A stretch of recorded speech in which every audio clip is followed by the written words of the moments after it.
TG అధికారులు కాంగ్రెస్ నాయకులకు BRS party MLC కవిత warning. మా కార్యకర్తలను ఎవరు బెదిరిస్తున్నారో వాళ్ళ పేర్లు బరాబర్ పింక్ బుక్ లో రాస్తాము, వాళ్ళను వదిలే ప్రసక్తే లేదు. బీఆర్ఎస్ పార్టీ ఎమ్మెల్సీ కవిత మరియు బీఆర్ఎస్ పార్టీ మాజీ మంత్రి ఎమ్మెల్యే జగదీష్ రెడ్డి ప్రజల తిరుగుబాటు తట్టుకోలేక బంగ్లాదేశ్ ప్రధాని పారిపోయినట్టు టీజీ ప్రజలు తిరుగుబాటు బీజీ కాంగ్రెస్ పార్టీ సీఎం రేవంత్ రెడ్డి కూడా పారిపోవాల్సి వస్తుందని వరంగల్లో జరగబోయేది బీఆర్ఎస్ పార్టీ రజతోత్సవ సభ మాత్రమే కాదు, రేవంత్ రెడ్డి మీద టీజీ ప్రజల తిరుగుబాటు సభ అన్నారు.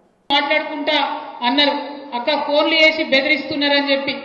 అన్న జుబేర్ అన్న ధైర్యంగా ఉండు, ఎవరెవరు బెదిరిస్తున్నారో వాళ్ళ పేర్లు బరాబర్ పింక్ బుక్ లో రాస్తాం, ఇడిచిపెట్టేదైతే ఉండదు, అందులో ఏమీ ఆలోచించదు. కేసీఆర్ సార్ మంచోడు కావచ్చు, నేను కొంచెం రౌడీ టైపే, ఎట్టి పరిస్థితిలో ఇడిచిపెట్టుడు ఉండదు.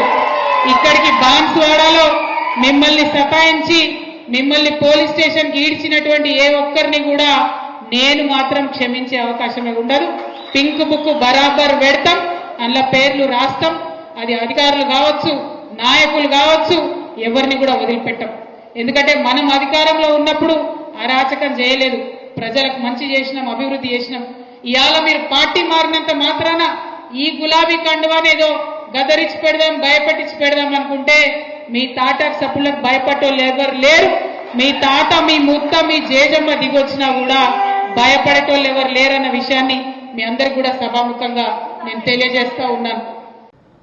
పోలీసులను అడ్డం పెట్టుకొని తిరుగుతాం, పోలీసులు మమ్మల్ని కాపాడుతారు, ఏదో టీఆర్ఎస్ కార్యకర్తల మీద కేసు పెట్టి భయపెట్టవచ్చు, సోషల్ మీడియాలో రాష్ట్రాల మీద కేసులు పెట్టి భయపెట్టవచ్చు.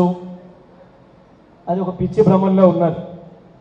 కానీ ఒక్కసారి ప్రజల్లో తిరుగుబాటు మొదలైతే పోలీసు, మిలిటరీ ఎవ్వడు కూడా ఆపలేడు. ఉరికిచ్చుడు మొదలైతే ఒక్కడు కూడా ఊళ్ళకు రాలేడు. కాంగ్రెస్ పార్టీ ఎమ్మెల్యేలు కావచ్చు, మంత్రులు కావచ్చు, ఊళ్ళలో తిరగలేడు. ఇవాళ గాల్లో తిరుగుతున్న మంత్రులు గాల్లోనే కలిసిపోవాలి తప్ప ఎక్కడ కూడా దిగలేరు. తుంగతుర్తిలో, హుజూర్నగర్లో, సూర్యాపేటలో కాదు, తెలంగాణలో ఏ జిల్లాలో కూడా దిగలేరు. చరిత్ర చాలా సందర్భాల్లో చెప్పింది ఈ విషయాన్ని. మొన్ననే చూసినాం మనం, 4-5 నెలల క్రితం బంగ్లాదేశ్ అధ్యక్షురాలు పారిపోయి వచ్చి భారతదేశంలో దాచుకుంటుంది. పోలీసే కాదు, మిలిటరీ మొత్తం చుట్టూన్నా ఆపలేకపోయింది.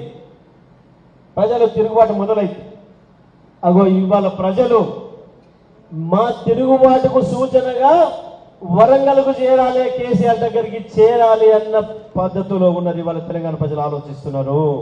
వరంగల్లో జరిగే సభ బీఆర్ఎస్ రజతోత్సవ సభ మాత్రమే కాదు, కాంగ్రెస్ పార్టీ ప్రభుత్వం పైన తెలంగాణ ప్రజల తిరుగుబాటు సభగా మారుతున్నది. ఆ పరిస్థితి వస్తుంది.